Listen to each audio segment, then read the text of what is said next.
ខ្ញុំមានទុកខំគេទុកអើយការធ្វើ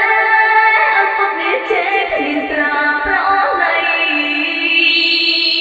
ប្រកាយហង្សាផឹកស្រារថ្លៃគ្រួសារត្រង់ក្រីមិនស្គាល់រស្មីក្តីសុខឡើយណាបងភ្នែកឈឺចាប់និយាយមិនបានឈឺចិត្តនឹងឈឺប្រាណមិនសុខសុខសាក៏ឲ្យអញ្ចា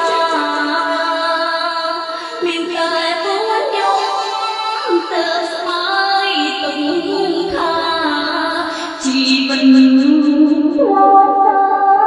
ព្រះឲ្យមេត្តាមកជួយខ្ញុំ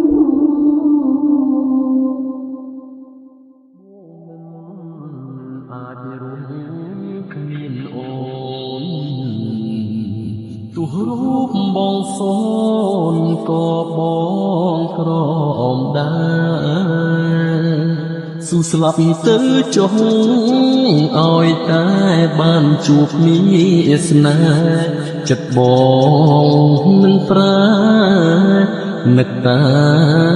ចរណៃ